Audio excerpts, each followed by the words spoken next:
Hello, my friends. Ah, those of us who celebrate Christmas, you're here, you survived it, no matter what was going on. Yay. I was thinking this morning that one of the benefits of our practice together is that you can move from paying attention to giving attention. So mostly people have attention associated with, like shape up. And, there's a little bit of judginess about it, or, feeling like you've done something wrong, like pay attention. So when we play with attention, you can realize that it's really giving and receiving attention. And as I was meditating this morning, that was what really came to me of, practicing this gives you choice, because we often don't realize that we can choose how we're using our attention. And so I want you to just take a moment to see how that might apply to you. If you could shift them, so take a moment to just pay attention. That when someone says, particularly I associate this with school, pay attention, which really means that I have to narrow my attention and I have to focus it in a direction that I didn't choose, that somebody else gave me to choose. So try that on for you and just notice the whole body experience of paying attention. Now, for me, I immediately want to, shake that off, wiggle that off. So however your body wants to let go of that old association, just go ahead and let that happen. And the act of the loop of awareness is about giving you refreshed readiness. That was the phrase that came to me this morning, refreshed readiness. That if I'm shifting my attention, then I'm not only letting go of what might be distracted me and what might be drawing my attention from all over, and I am also refreshing. It's like sweeping the debris. So I'm refreshed, but then I'm also ready. So the image that was coming to me is of a practice that we all have, which is playing with balls and of different kinds. And so I wanted to have you imagine first having a balloon that's a color that you really love, and then just tossing that up and receiving it, tossing it out and letting it, because when you're tossing a balloon, it has a particular quality in your body. So if you toss that out and then see where it lands, and then let the universe toss it back to you and see how that lands and where that lands. And just do that a few times. You can toss it out to the side. And then imagine it coming back to you with that same kind of friendliness of a balloon. Because usually, so pay attention, it feels more forceful, but a balloon has that more of that playfulness, that lightness. So we can use our attention in that way. And then imagine that you have a hacky sack, which has a little more substance and feel to it. And you can toss your hacky sack from one hand to the other. And you can toss it out. And when it lands, you might notice that it lands with a little more impact. And then when it comes to you, it might be a little more focused. You can also toss it up. And now imagine that you're tossing the hacky sack. And if you want a visual, I see that Patrick has got a visual going there for us. If you want, you could also imagine tossing the hacky sack inside you. So letting it toss from one place in you, bonk, and land. It kind of has a pleasant, for me, a pleasant wake up, wiggle quality to it, the kind of thunk. It's very satisfying. It has substance to it, whereas the balloon has lightness, but the hacky sack has real substance. So notice that you can use your attention to feel into the impact that your attention has. Because we usually also think of attention as being entirely visual, but you can sense, feel into, hear. Like this morning when I was walking out to the kitchen, I heard this lovely flutter. And it actually was the fluttering of doves. It sounded very much like the fluttering of doves. And I looked out the window and we had about 100 doves out on our front fountain. And they were doing a kind of tossing because one of them would go into the fountain and others would leave and they'd all be waiting. And then another group would come in. And the whole sense of noticing them through my hearing. So with giving and receiving attention, the more you let yourself shift, the more multidimensional your attention can be. So the other quality that was coming to me was of basketball, which I'm not very good at, but almost everybody's had the experience of bouncing a ball. If it's not a basketball, then bouncing another ball. So let yourself just bounce a ball. Imagine bouncing a ball. And imagine you can even stand if you want to. I'm going to do that for a little bit. You can stand and you can bounce and bounce to the other hand and bounce and letting yourself just get that light bouncing quality going. And then you can take that into your body, imagining that your attention can come out to the sides of you, like the really skilled basketball players that can take it, between their legs, behind them, turning, twisting, just with the dribbling and the bouncing of the ball. So imagine using your attention in that way, letting it just very pleasantly, finding the rhythm that feels best to you. Yeah, and letting that just circulate around you. Yeah. And even just that little practice, notice if you feel refreshed. Just a little bit of refreshment. Yeah, I can feel that.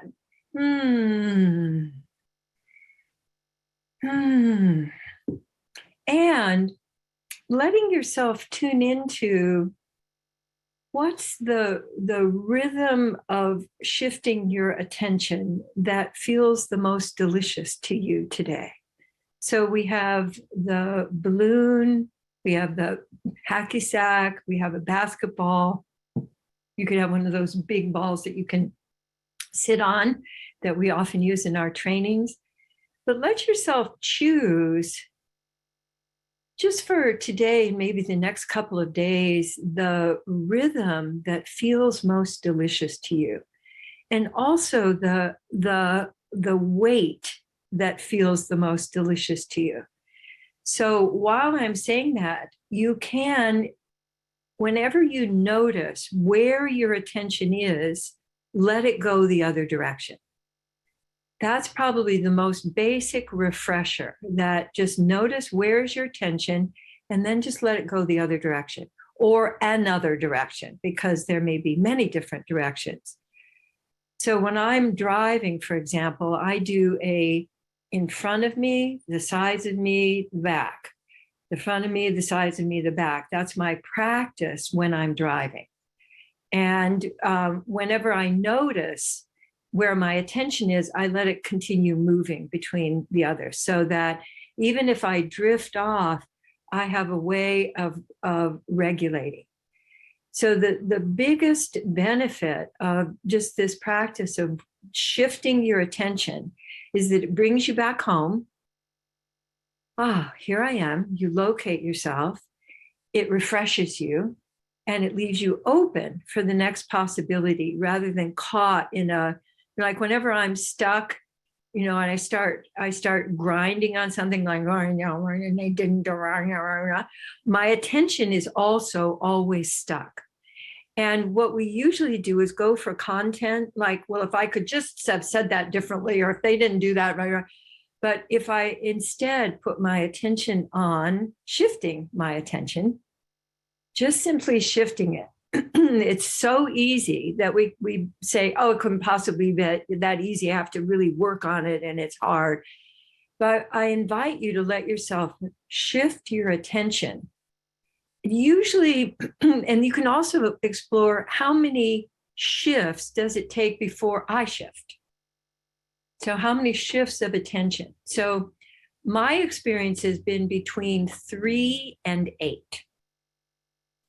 So that's just just a sort of a general guideline. Yours, you might happen in once, it may, take a minute or two, especially if you've been stuck on something that's deep for you or charged. So the weightiness, the rhythm, and the amount of shifts that you're willing to really commit to before you go, oh, that didn't work. So those are some of the things that I want to invite you to tune into this week. And also your shifting of your attention can allow you to release in favor of presence. So whatever is going on, whether it's a big charged thing or whether it's a lack of any energy, this is a time of year where you might be feeling some incompletions, some grief about different losses. It's not a happy time for a lot of people. And so if you are experiencing that, my experience has been particularly with loop of awareness, that it allows me to accept those things and to then release them in favor of, okay, and now what can I turn toward and give my attention to? Because many of us have a sense of, well, I have to solve this. I have to figure out what's wrong. I have to figure out whose fault it is. And then maybe I'll give my attention to something new. So I want us all to train ourselves to shift attention first, and then content will shift. So that's my invitation and assignment for you for this in-between time. This is a great in-between time between the, some of the holidays and the rest of the holidays, where I was looking at my schedule this week and this is the only thing I have scheduled this week.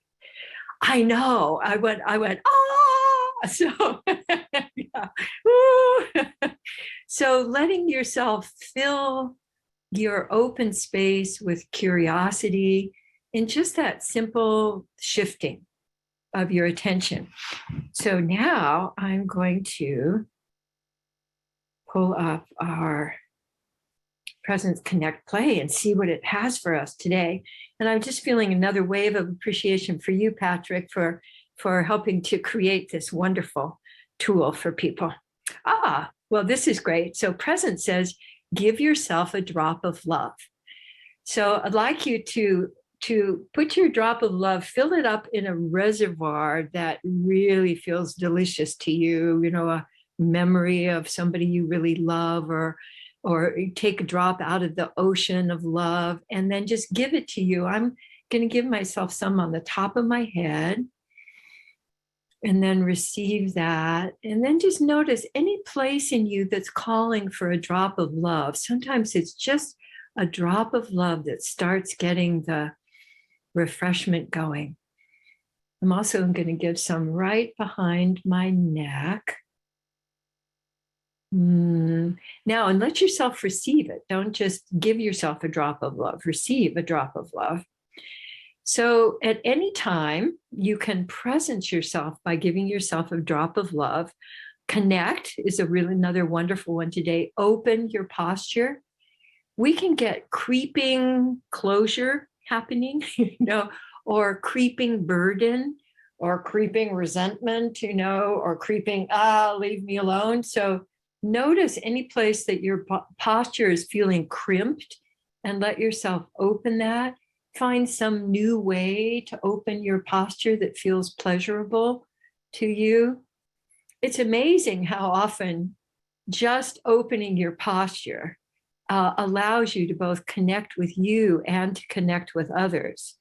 And then mirror the other with your body. This is one of my favorites that I hadn't seen come up for a while.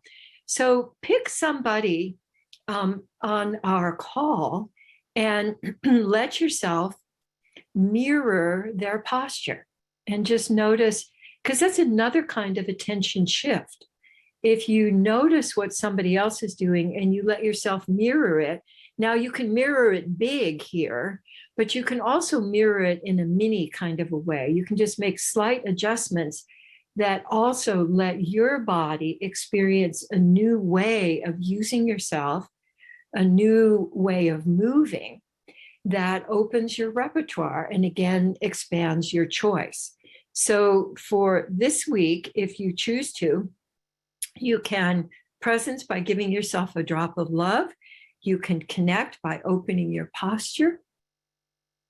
Now, if you're in a place where you really feel like I just could not open my posture, it would just be too embarrassing, you can imagine doing that. So even in stressful situations, challenging situations, you can open your posture and imagine opening your posture to great effect. And then mirroring.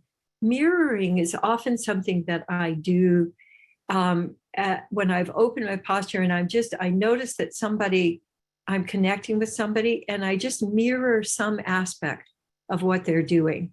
And that makes a connection that we can then collaborate. So that would be a fun thing for you to play with, and also a present that you can give to yourself and others, because that presence, that gift of attention and that gift of mirroring, people receive it. They really do get it. I've been able to do it over distances. You know, I especially like to do this in airports where it's definitely needed. So especially right now, I'm so grateful I'm not in the airport right now. So thank you so much, my friends, and enjoy this in-between time as we our calendars, as we orient to our calendars. And I'll look forward to seeing you next time. And please stay on to meet with people and discuss and share. And love to you. Bye, Katie. Thank you, Bye. Katie. Love, love, love.